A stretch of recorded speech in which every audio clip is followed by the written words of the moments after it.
Hi, I'm Lynette Xanders of Alchemy. I am a qualitative researcher, a brand strategist, a cultural recalibrator. I am a facilitator and an author of a couple of books and booklets. I have worked for some of the biggest and best brands and agencies in the world. I found lots of common ills that they deal with, and I found ways around them, and I want to share them with you. Today, I want to share why a research audit is important and the steps you need to go through to get through one. A research audit is looking at all the data that is stuck in the client's archives or in your archives. Things that have been done in past. It could be a trend report. I don't find them wildly helpful, but it could be any primary research that you have, or even secondary research on your category. Within the last 5 years is probably the best, but what a research audit does is you look through all of your old reports and you pull forward anything that feels like it still might be relevant, or at least is a hypothesis.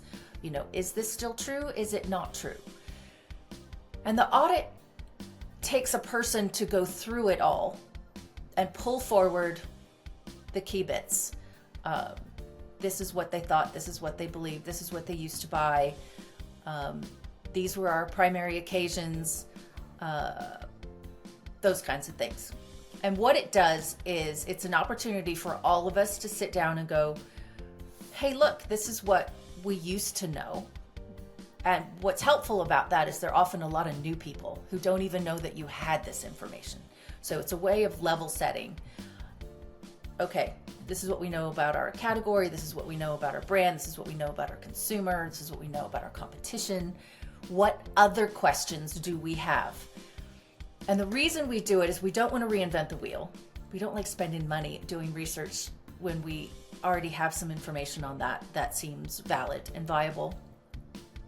It helps create a landscape of understanding so that everybody kind of knows what we know and what we don't yet know. And that sets up new research.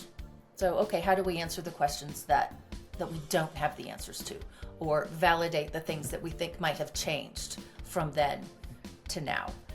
The beautiful thing is, I think AI can help with a lot of this at this moment, but it still takes that human filter of, is this important? Is this not important for moving forward?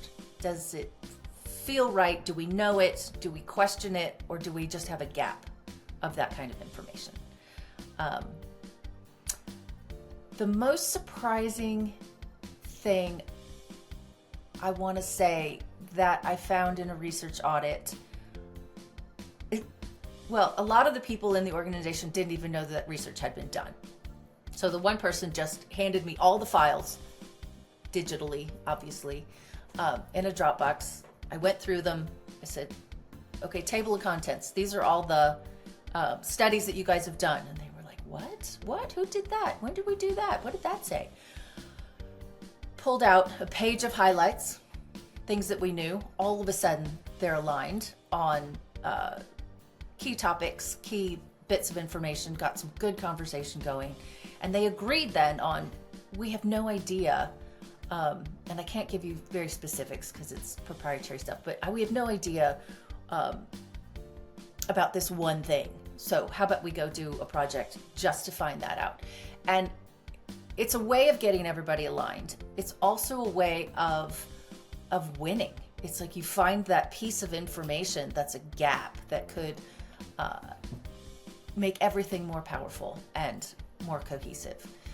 So just start with collecting all of the reports that you have for any research that was done in the last 5 years and put them in one place. Breeze through it. See if you can find some interesting bits. If it's interesting to you, it's probably going to be interesting to somebody else. And then you guys can decide, do we believe it? Do we want to validate it? And then what questions do we have remaining? I do this for companies if they need a an extra set of hands and eyes and brain cells, I would just turn it over back to you, and then we could just kind of see what we have from there. If you want to learn anything else about stuff that I do or what might be helpful to you, I have videos, courses, tools, books, case studies, to find it at wildalchemy.com.